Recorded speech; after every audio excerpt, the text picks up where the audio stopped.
ଅଧିକ ପେଣ୍ଡେନ୍ସି ଅଛି ଦେଖିକି କର, ବାକି ଗୋଟା ଚଳିବ।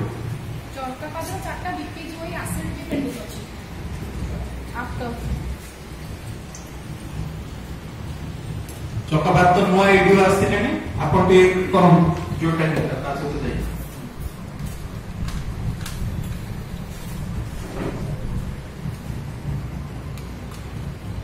ଆଉ ଗୋଟେ ଆମର ଲାଷ୍ଟ ଆଇଟम ଥିଲା ଆଜି ଡିସ୍କସନ ପାଇଁ, ଯୋଉଟା ସୋସିଆଲ ଅଡିଟ୍ ଚାଲିଛି।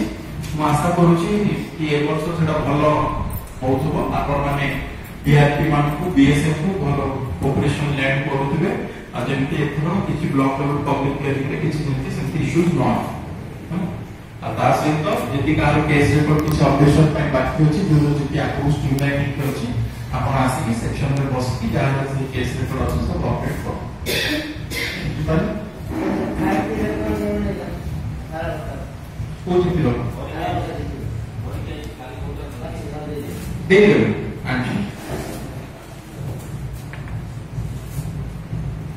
ঠিক ଅଛି ତ ଏନଆରଜିଏସ୍ ମୋ ସାଇଡରୁ ଏତିକି ଥିଲା। ମ୍ୟାଡାମ ଆପଣ କିଛି ଆଡ୍ କରିବେ?